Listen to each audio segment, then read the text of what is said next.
Alrighty, here we go. We're going to keep reading. We left off with Constance in quite a sticky situation. She is trying her best to resist the whisper, and there's nobody who can resist better than her. We're going to start at the top of page 459. So here we go. For all her valiant resistance, though, she was, after all, only a child. As the minutes passed, Constance's voice grew more cracked and strained, her cheeks redder and redder, her strength closer to failing. She could not hold out forever. Indeed, she seemed ready at any moment to fly apart like a broken doll. "Can't we do something?" Sticky cried. "It's killing her." Yet what could they do but stare helplessly at the poor girl? If they could remove her somehow, one of the others could take her place. But Constance was shackled into place. The children watched in growing despair as the brave child grew weaker and weaker, her voice softer and softer, until at last her cries of defiance were scarcely more than mumbles. And now Mr. Curtin's voice came to them. It too was weak, as if the struggle had taken as great a toll on the man as it had the child. But it was smug nonetheless. "As I told you, and as you now see for yourselves, children, my creation is foolproof." He smacked his lips and forced a feeble smile. "A few moments more, and I believe you can say goodbye to little Miss Con—" A loud, booming sound interrupted him. The children jumped. Had the executives come to break down the door? But no, the booming sound didn't come from the door. It came from behind the wall, and was quickly followed by a muffled voice. "Katie, are you in there, child?" "Snakes and dogs," growled Mr. Curtin. "Who is that, and how did they get back there?" "Milligan!" shouted Kate, as they all put their ears to the wall. "Where are you?" "In a passage, behind a hidden door, but the door opens from the inside. Is there a lever or a switch of some kind?" "The wheelchair!" cried Rainey, dashing to Mr. Curtin's chair to study its buttons. "I should have known you'd keep a secret exit. When it comes down to it, you're not even half as brave as a child." Rainey was hoping that his words would infuriate Mr. Curtin into sleep, but Mr. Curtin had prepared himself and was not so easily goaded. "You're right. I give up," he said slyly. "If you promise not to hurt me, I'll tell you which button to push. It's the middle one, there on the right arm." "Sure it is," said Rainey, who recognized the button. Pushing it would admit the executives. He studied the other buttons. "Let's see. This one is for the intercom. I saw you push that one too. And these levers are obviously for the wheels and the brakes. So that leaves this one." He held his finger above an inconspicuous silver button. "You're right," said Mr. Curtin with a dramatic sigh. "That's the one." Rainey grinned. "You want me to think you're trying to trick me, but you can't trick me that way either." Mr. Curtin scowled. Rainey pressed the button, and an electronic keypad popped into view on the wall above Kate's head. "Well done, my miserable young spies," said Mr. Curtin haughtily. "You found the keypad. What a pity you don't know the code." "Try 3507, Rainey said. Kate reached up to enter the code. "Oh no, there aren't any numbers. It's all letters." Mr. Curtin smiled, an oily, self-satisfied smile. "You must have gotten that number from one of my executives. I admit that I'm impressed. However, I'm afraid not even my executives know the code to my secret exit." "Maybe we can guess it," Sticky ventured. Mr. Curtin shook his head as if he pitied them. "Do you not see the pointlessness of your efforts? Even if you managed to escape the island, you would have accomplished nothing. Moreover, you can be assured my recruiters would come for you. You would be captured by nightfall, And by morning you would be calling me your master.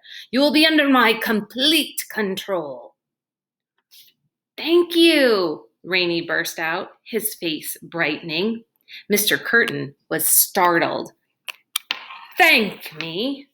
You've given me an idea. Aren't you always saying that control is the key? Mr. Curtin snorted with contempt, but from the look of fury in the man's face, Rainey felt he had struck the right note. Kate, try the word control.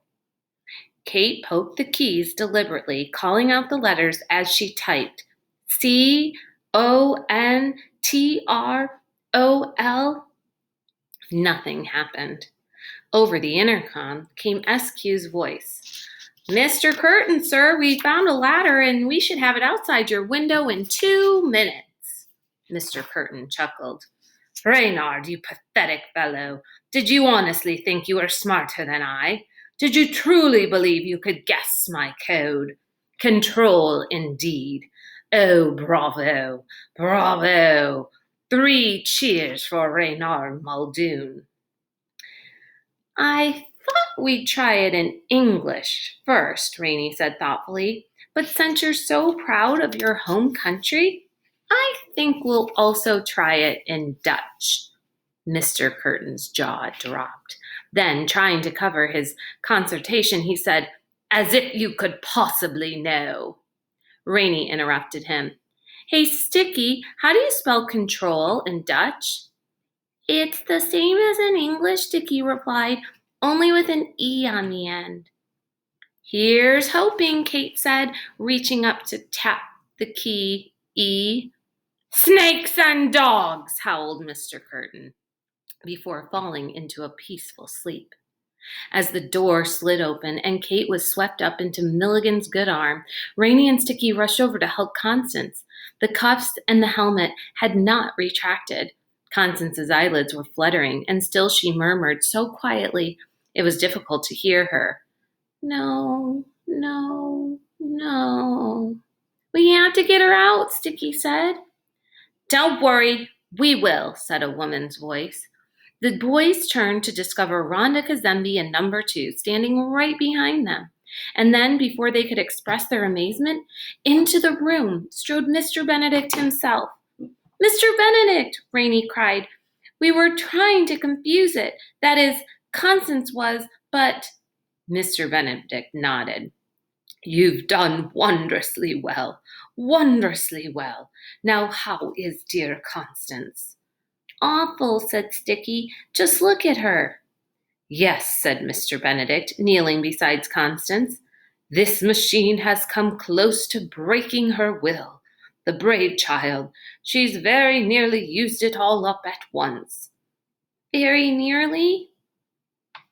Oh, she'll quite recover. In a much louder voice, Mr. Benedict said, Constance Contrary, you've done it, child.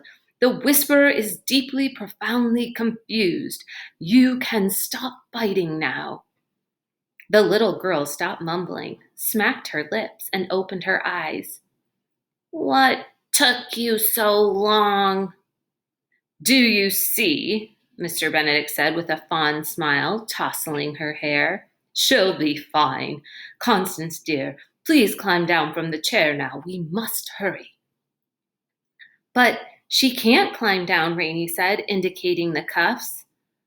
What do you know about it? Constance replied grumpily, sliding her tiny wrists free of the metal cuffs and slipping her head out of the helmet. The boys gaped. You mean you could have gotten out any time you wanted? Sticky asked. It would take some pretty small cuffs to hold me tight, she replied. Despite her bravado, however, Constance was so weak she toppled forward when she tried to stand. Mr. Benedict caught her, held her by the shoulders, and looked at her squarely in the eyes. I'm so proud of you, Constance. You've been very brave indeed. Thank you for your great efforts. Constance beamed with pleasure. There was no time for anything, not to express their shock at having Constance having chosen to remain in the Whisperer despite the agonizing struggle. No time to seek explanations for the arrival of Mr. Benedict and his agents, not even time to tell Mr. Benedict what had happened. Fortunately, he and his agent seemed to know exactly what to do. Already, Milligan lifted the slumbering Mr. Curtin out of his chair and laid him, more gently than anyone thought he deserved, onto the floor. Already, Rhonda was ushering the children towards the secret exit, and already Mr. Benedict allowing himself only a moment to stare into the sleeping face of his brother, who had chosen such a dreadful path. Already he was taking Mr. Curtin's place in the wheelchair and reaching for the red helmet.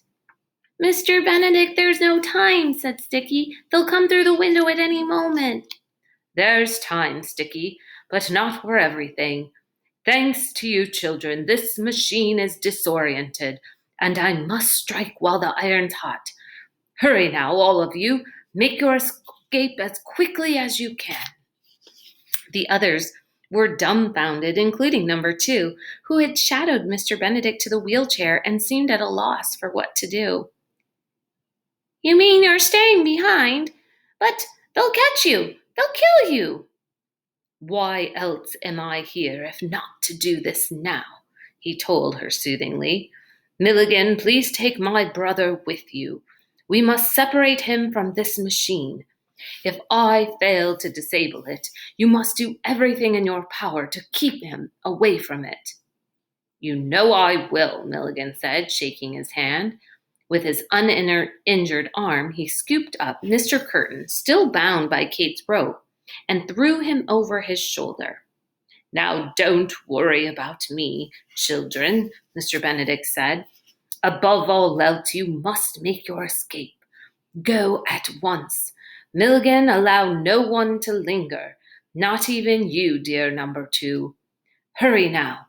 Go." Okay.